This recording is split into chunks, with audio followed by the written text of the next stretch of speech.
Welcome to Subramani. One big question which many young children, even people who are in their 20s and 30s, ask is how to fund our business. And I'm very old-fashioned at that. So, and I've never done business, so I'm pretty ineligible to talk about it. But still, does not stop me from talking.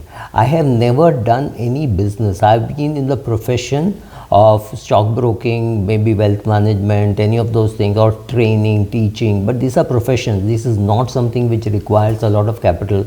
I have not hired too many people. I've had an office, yes, but that was on rent. I bought an office, that was outright. So I have never actually taken money from somebody else who could come and tell me what I should do in my business. So first of all, understand that when you start your own business, the only people willing to fund you would be your friends and relatives, parents, in-laws, whoever, your spouse. These are the people who will be willing to fund you. So you can take some money from them, and these people may or may not interfere in what you're doing.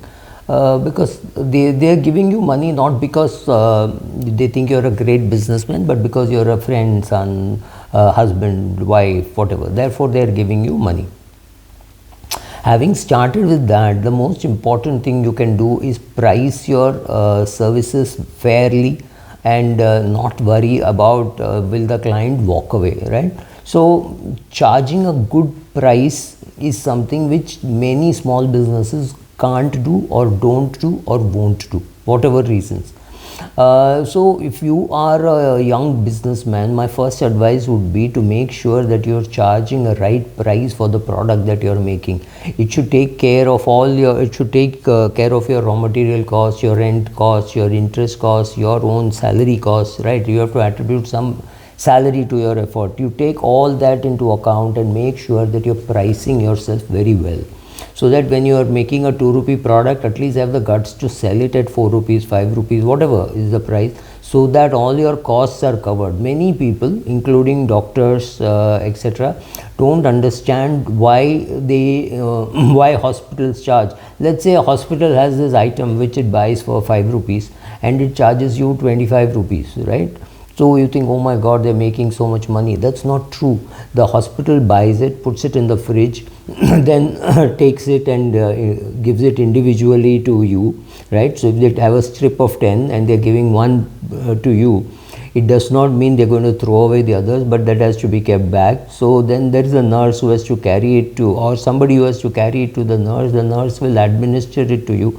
So cost of all that, which means the overheads, the air conditioning, all that has to be covered. Many small business people do not understand costing. Sorry, they also in many cases don't understand cash flow. Cash flow is when you sell on the first of the month and you can't recover your money by the 30th of the month or by the 7th of the month or 10th of the month, depending on your business. Then there is no point in doing business, because then you have to consider the interest cost and say, no, in our business we can't collect for 90 days. Then those 90 days interest cost on your raw material and other overhead costs has to be considered. Even if you can't charge, that's fine, but you have to at least consider, because when you don't consider that, your cash flow goes for a toss. So understanding your costing, understanding your cash flow, and being able to price very well.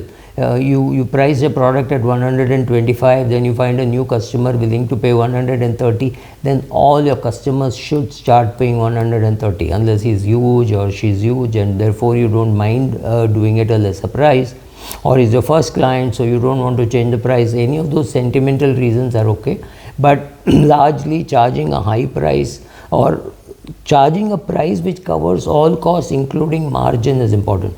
However, if you are a business which requires equipment and real estate, etc., you will have no choice but to borrow.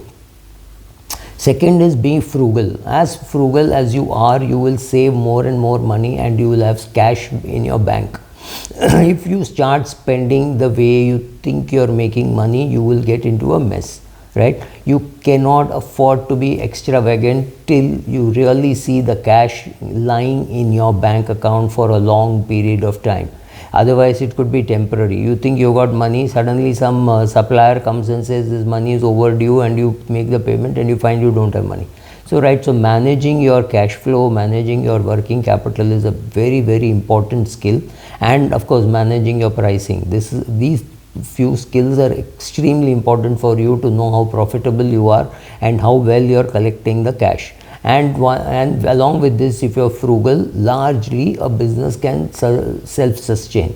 Of course, this is not true when you're running a big business. You want to set up an airport, you want to set up something else, even if you want to set up a clinic for an ophthalmologist or a dentist, it takes a lot of money, right?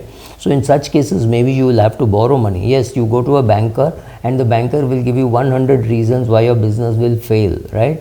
So it's important to get a contrarian view of your business. You are young, you're doing business, you're practicing as a doctor, you're sure that it's going to be a great success. But this banker, when he refuses to give you 20 lakhs to buy an equipment, it's a slap on you to see how well you can present yourself. It is easy to say, oh, the banker didn't do it. Yes, but see what you can do to convince the banker that he or she should fund you. Right, so you could go to a bank, you could go to friends and relatives once more, depending on how well off they are, or you could go to some friends and say, okay, I will give you equity, right?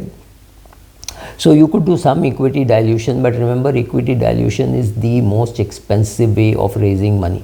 You could raise debt first, then you could repay, you could make sure that your clients pay you on time. You ignore clients who don't pay on time, right? So that's also very important. Make sure that your pricing is good.